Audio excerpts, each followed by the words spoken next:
Welcome to the Fantasy Football Prophet podcast, hosted by Craig Phillips and Jeff Torrey.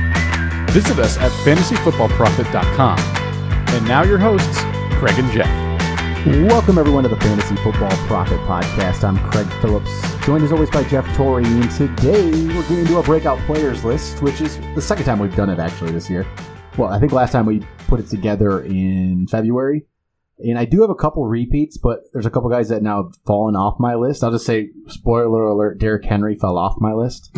So, it's kind of Deion Lewis kind of screwed that up for me. I don't know if he's going to make Jeff's or not. We'll find out. He's not on mine anymore, but we each have 5 players we'll go over. But before we do that, make sure you guys go check us out on Twitter at the FF Prophet or Instagram, Fantasy Football Prophet. Go subscribe to us on YouTube, youtube.com/fantasyfootballprophet. And if you want to get into one of our listener leagues where you can win our championship belt, that Pro-Am belts is provided for us, you just got to write us a review on iTunes, 5-star review. Let us know that you made the review. Either, get a hold of us one of our different ways, Twitter, Instagram, email, which is fantasyfootballprophet@gmail.com. Show us that you did the review. We'll get you in one of the leagues. So if you've already done that, sent your email in, signed up, just be on the lookout here. Next couple of weeks, we'll probably start getting some draft dates set here. Start, planning how many leagues we're going to have, get the draft dates going, get everything set for that. So make sure you guys check out your emails, or if you signed up Instagram or Twitter, look in your inbox. Definitely be sending something your way. But I guess before we get into the breakouts here, Jeff, how about a little quick Scott Fishbowl update? Scott Fishbowl Day. Yeah. Day 1 of Scott Fishbowl, 900 teams. Just ridiculous. 900 teams. We both have a team. We actually we're in the same conference for the Parks and Rec conference. I'm in the Ron Swanson 1 division. Jeff's in Andy Dwyer. Jeff's league has gone a little bit quicker than mine. So what do you have so far? 5 players so far? You've gone through 5 rounds? And 5 rounds, correct. And just the league's a little different. You start 1 quarterback, 2 running backs, I believe 3 receivers, is that what it was? 4 flex spots, which one of them can be a quarterback. So essentially makes it kind of a 2 quarterback league. So it's a little different setup, and even the scoring's a little bit different. There's first down, points for first down, stuff like that. So Jeff's gone through 5 rounds. What do you got so far? So after 5 rounds, and the way it kind of played out is I ended up with 3 running backs and 2 quarterbacks. And the way it happened was I did have the 3rd overall pick, and with that I was going to take one of the 4 running backs. The way I was going to draft wasn't changed drastically in the first round. So I ended up getting Todd Gurley, which obviously huge fan of. That's great. And then when I came back, I just saw running back going to everyone. Every single person was going for it. So I went and got Devontae Freeman because I really wanted to make sure I locked that running back down, because we saw how hard that is to get him. And with 4 flex positions, people can really load up and I get screwed over, right?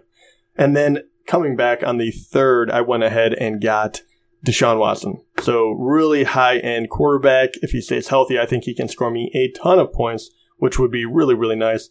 And then, once again, came around the long wait.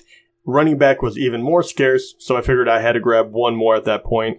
There was only maybe 2 guys I was really looking at. It was either Derrick Henry or Darius Geis. So I went with Geis. And then after that, I had to lock down another QB, because really if you're going to have a 2 QB league, obviously you need at least 3. And there's no trades in this, so it could get really scarce. And I went with Roethlisberger.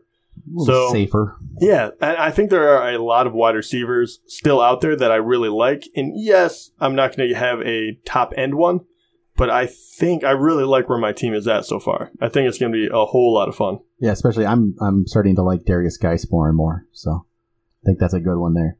So I went with Rodgers, 1st round, 9th pick, first person to draft a quarterback. And I'm like, you know what? I'm just going to do it. Mainly because the guys I really wanted at running back all went, which have been my top 5, which is Zeke, Bell, Gurley, David Johnson, and actually Saquon Barkley. Because I still have Barkley slightly ahead of Alvin Kamara. Kamara was there. I did pass him up for Rodgers. It's a little bit risky, but I wanted Rodgers. I wanted that quarterback in this league this time around.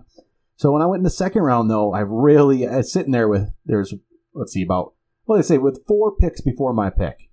There's 4 great running backs that I loved. I'm like, okay, I'm going to get one of them, right? Because this league, tight ends seemed to go a little early, different positions. It was Kareem Hunt, Dalvin Cook, Leonard Fournette, Melvin Gordon. They all went. They all went consecutively. So I'm sitting there trying to make a decision.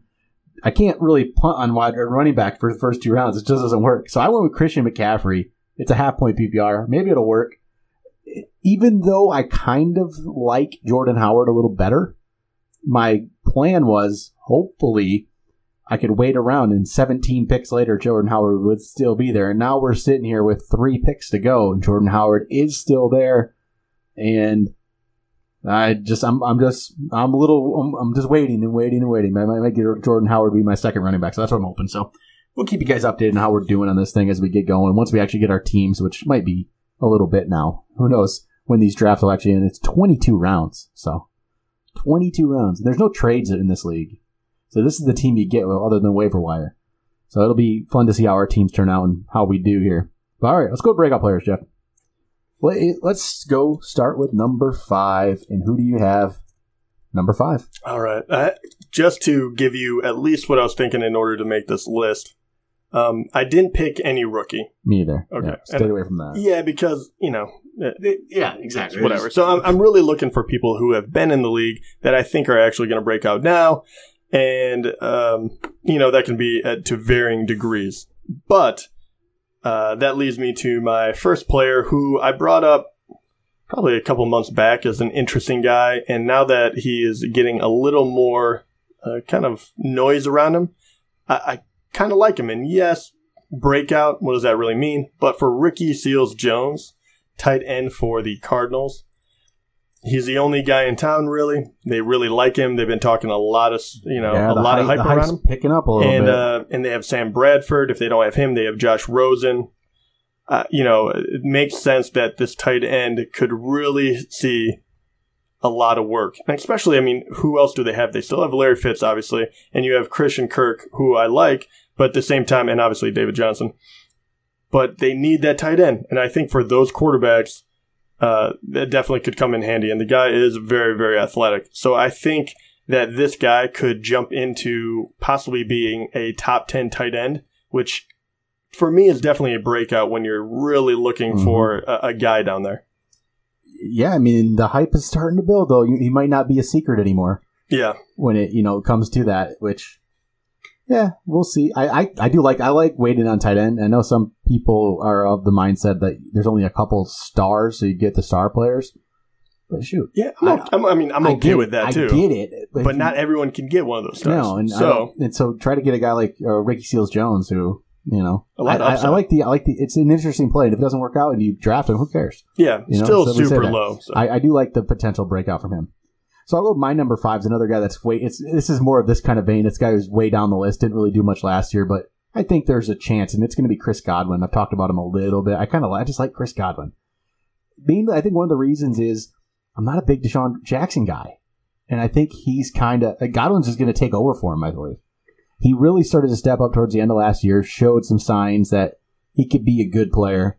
And even based off like a Pro Football Focus, not to do with fantasy, but Pro Football Focus, their rookie wide receiver grades, they actually graded out Chris Godwin as their number 2 rookie receiver, ahead of Juju Smith-Schuster even. And he was only behind Cooper Kupp. So they liked him just in that vein, as a wide receiver, not necessarily talking about fantasy-wise.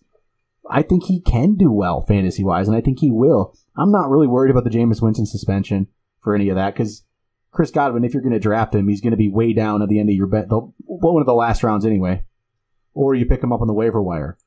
And I just feel like there's a potential there that this a second receiver might step up a little bit, and he's so far down the list than where he's getting drafted. Anyway, he'll make I'm sure when we do deep sleepers, he'll make my deep sleeper list as well.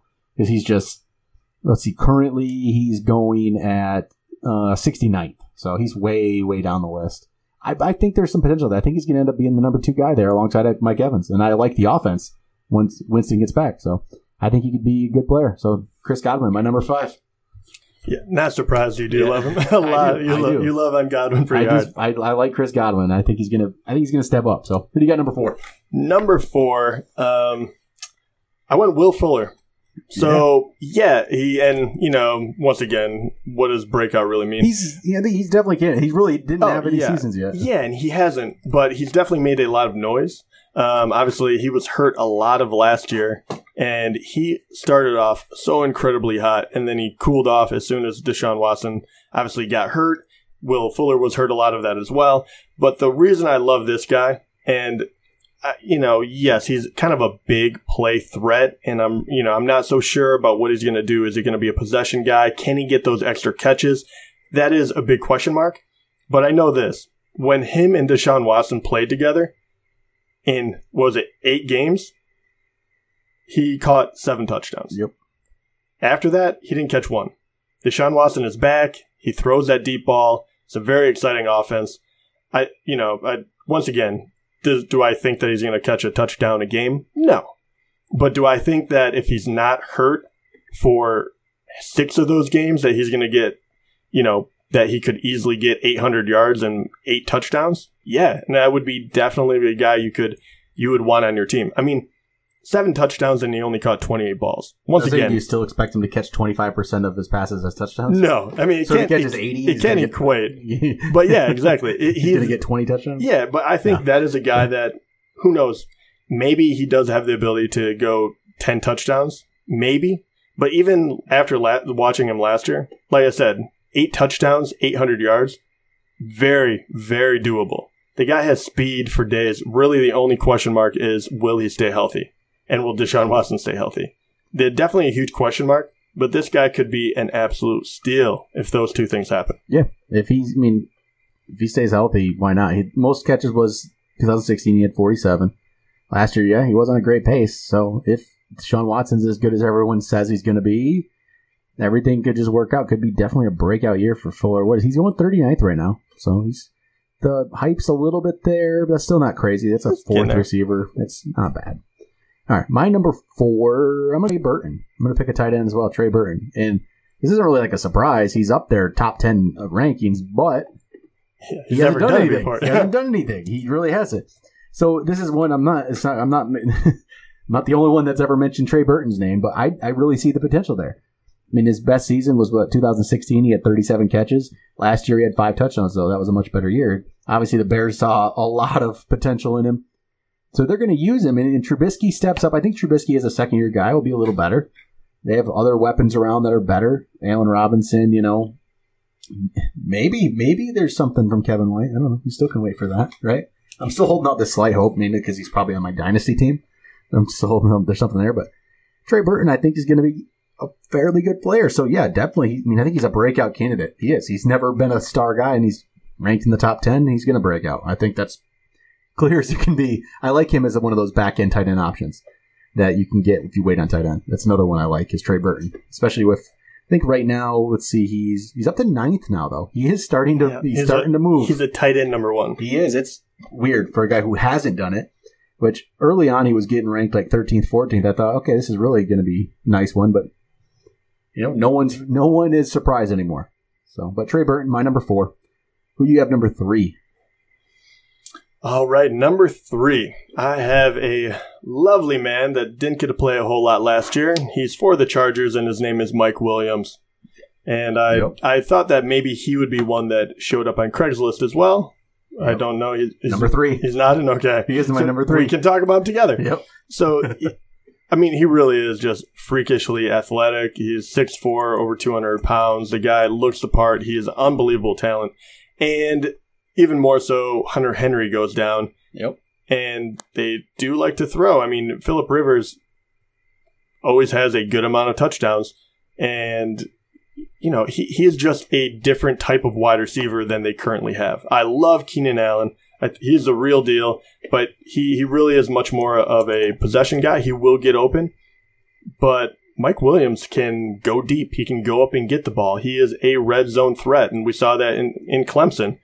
So, really, I just don't see any way around it. And you're going to use the guy because, as Craig always says, he is a top 10 pick. 7th pick. 7th pick in the 2017 draft.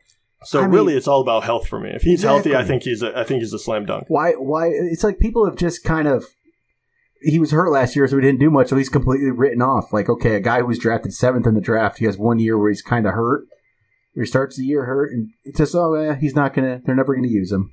Right? Like, what? I mean, he's being ranked like that. He's ranked 63rd. He's ranked behind Tyrell Williams. I don't see any reason for that. Honestly, I don't. He's ranked behind Paul Richardson. I don't even like that. He's ranked behind Ted Ginn. He's ranked behind Martavis Bryant. He's ranked behind Mohamed Sanu. Tyler Lockett. Why? Why is he ranked behind those guys? No, it shouldn't happen. He's only one spot ahead of D.D. Westbrook. Well, I do like D.D. Westbrook. I have, but not in the offense he's on this year. God, Mike Williams is way too low. It doesn't make sense to me. And it's crazy in that offense as well. If you just look at the other two guys that he's pretty much going to have to beat out, right? Keenan Allen, he's his own thing. Great. But you're talking about he's going against Benjamin and he's going against Tyrell Williams. Last year, Benjamin, on 34 catches, he had 567 yards with 4 touchdowns. Tyrell Williams had a few more catches, a few more yards, and 4 touchdowns as well. Mike Williams can easily surpass these guys. He's much more talented. He's a big guy. And if those guys are catching 4 touchdowns, I don't see any reason whatsoever that this guy can be an 808 in his first full season. I definitely see it happening this year. I think there's going to be a breakout, and I'm a big Mike Williams guy. So I love it. I think he's going to be great, and I think I'm going to have him on most of my teams. So unless you try to steal, oh God, are we going to have a little bit of a slight battle? And he's going to get to be like way too much in our auction. Well, way too much. We'll see like how much money we end up with both at the end. I've already been plotting out my thing, and I don't have much money to spend. So I'm already going to get one of them. I'm going to get either Barkley or Le'Veon Bell for like 80. So, man, those guys. Not to go off on a tangent on our draft, but those guys are going to go for so much because of our keepers. And I will end up with one of them, running back or Fournette. I believe you. Every time you say it, I guarantee it'll happen. I bet you would spend half your cash. You have to get a top guy. So, all right, who's your number 2? Number 2, I actually have to look at my... Oh, number 2, you're going to love this as well. I bet he's going to be on your list. Maybe. And it's Corey Davis. Corey Davis is my number 2. I was going to say, it is your baby. It's my number 2 as well. Once again, Corey Davis is just a wonderful wide receiver. I thought he was even better than Mike Williams. I thought he was a more polished wide receiver coming into the NFL. Yep. Unfortunately, he does have Mariota throwing to him compared to Rivers, but there is no one else on that team. He could step in and be the number 1 without a doubt immediately, and they absolutely love him. Yep. Unfortunately, they do say a lot of great things about him, so once again, his stock should raise, but I don't see it happening right now. I think he's still in a spot where he is still he's still kind of a good value. I love the pick. I just feel like players drafted that early are drafted that early for a reason. They have, the 5th pick. He's the 5th pick in the draft. Like, he has phenomenal talent. They're just all hurt last year. Yes, it doesn't always work out. We know that. Kevin White, like I brought up, it didn't work out for Kevin White. But again, injuries. Well, yes. It hampered him forever. White. You don't know what he could have been. Yeah, to compare them is kind of hard because White really did. He was a really good athlete, but he had one good year. He wasn't as Corey Davis was. Oh man, yeah. he was, and I know he went to Western, so people start wondering about that. But 6'3", the guy is just an unbelievably polished wide receiver coming out of college. I think he's going to be great, and he's as high as 20th on Fantasy Pros right now. But there's people that still have him as low as 61st. And look at the 2 guys he has to beat out, if you even call it that. I think he has wide receiver 1 wrapped up, but Rashard Matthews and Taywan Taylor. Yeah, Rashard Matthews is a solid 2. He's just not, he's not. Yeah, no, he's good to have on your team, but Corey Davis is going to be great. He's not a number 1. And Corey Davis is going to be great. That's all there is to it. He's going to be great. Yeah, Mike Williams, Corey Davis are 2 and 3. It's just the way it's going to be. Number 1. Who's number 1? I was going to say, I also love his first game before he got hurt last year. He went 6 receptions for 69 yards and then pretty much immediately got hurt in game 2. He's going to be good. He looked awesome. No doubt about it. So number 1. Anyway, my number 1, it is not going to be on your list. Okay. But I love my boy Chris Hogan. Okay. And I put him number 1 basically because as soon as that roster got jumbled up as much as it did, and he was already going to be guaranteed the number 2 wide receiver. You have Tom Brady throwing to you, and now it looks like Edelman is going to be, 4-game suspension? So he is going to be the number 1 guy there for a little bit. You don't think it's going to be Jordan Matthews? I don't. And obviously he looked, when he was healthy, once again, a lot of injuries in these, but when he was healthy, he looked really good. You saw that even in the Super Bowl game. I think that it's just lining up for him. He's not insanely young. He's not insanely athletic, but he's a very good wide receiver. And you have a very good quarterback throwing to you, and they will continue to throw the ball. So, yes, I love Chris Hogan. I think he is the absolute biggest steal in the draft currently. If you look at his best season, it's 38 catches for 680 and 4 touchdowns? Yeah. Or, I mean, really, so... He hasn't broken out yet. His best catch season was 41, but he only had 426 yards out of it. His best receiving yardage was 680, and his most touchdowns was 5. So, yeah. Yeah. He really hasn't done anything yet. If he even goes 70 and 1,000... Yeah, I mean, he could pull that off. It's possible. Yeah, and in that offense, absolutely, 1,000 yards would not be astonishing at all. He's definitely going to. Yeah, exactly. Brandon Cooks left. Edelman is going to be gone for 4 games. And the run game is a little bit different too. We don't know what Sonny Michel is going to do. Obviously, we like him, but at the same time, who knows? And he is going to get a ton of targets. It's just the way that Patriots offense works. You plug in the new guy and you do the same darn thing. So I really love Chris Hogan. I can't bash it over the head enough. Maybe I'll be wrong, but I think this guy is such a steal. And I think he's going to have a breakout year. I think I'm not as high on him as you are, but people are coming around on him a little bit. Yeah. I've noticed this. I've heard a little bit more Chris Hogan talk, especially I guess with the Edelman suspension kind of forced him into it. But he's up to 32nd in the ranks now. Wow, he jumped up a lot. Yes, because when we first were talking about this, he was deep, like 40s, 50s. Yeah, almost. really deep. Probably like 50. So people have definitely turned the corner on Chris Hogan. They should. And the funny part about that is a lot of these guys, I would say, this is going to be their breakout year and they'll continue. I think Chris Hogan will be really good this year, and then I'll have to re-examine. He could disappear completely because you just don't know what the Patriots are going to do, who they'll pick up. Yep. Yeah, I can see that. And once again, Malcolm Mitchell, I don't know where the guy is right now. I don't know where any of those wide receivers, I haven't heard anything good about him, and it just leads me to believe Chris Hogan is going to be the guy. Yeah, I don't know if I'm going to pick him as high as he is, but we'll see. All right, before we get to my number 1, I did just pick Jordan Howard. I got Jordan Howard in the Scott Fish Bowl. Oh, nice. So it did work out. I thought he could last to me. I would have almost picked him the round before, so I waited 17 picks and still was able to pull it off. So not bad. I'm excited about that. Right before that pick, it was Mike Evans, who was probably the most talented left. After you picked Roethlisberger, Phillip Rivers went the very next pick. Ooh, well, I'm glad I grabbed Roethlisberger. Surprised, actually, in a way that those two went before Garoppolo. Not those two, but you picked one of them, but Rivers went before Garoppolo. Yeah, well, I wasn't going to pick Garoppolo. But so, should Garoppolo be my number 1 breakout player? No. No, he's not. It's Joe Mixon, because I love Joe Mixon. And, we were talking before the show, Jeff looked at some stats and realized, it's good. He wasn't very good, actually, was he? He wasn't very good. Well, I mean, I still like the guy. But I'm more worried about have they done enough to improve that offense? Because that offense just sucks last year. I guess they still got Andy Dalton. He'll get more work, definitely. I just love Joe Mixon. I think it's more of the. I guess I just am blinded by the fact it's more of the tape. This isn't a stat based thing at all. I see some people that there's the weird fantasy arguments that some are just all stat based completely. Others are don't worry about the stats. It's all tape. I don't know. It's like a mix for me. Usually it's more stats, but then there's gut feelings, and then there's just I see Joe Mixon, and he reminds me of Le'Veon Bell for some reason, the way he's patient, and I just feel like that's going to translate at some point. Yeah, Le'Veon Bell had a poor first season. It was very similar to what Joe Mixon did, and he wasn't on a very good team. They didn't really give him the full work yet as a rookie. I just think he's good. I think from what I've, everything you see from him, he looks good. He looks the part. I think it's going to translate. Could be wrong.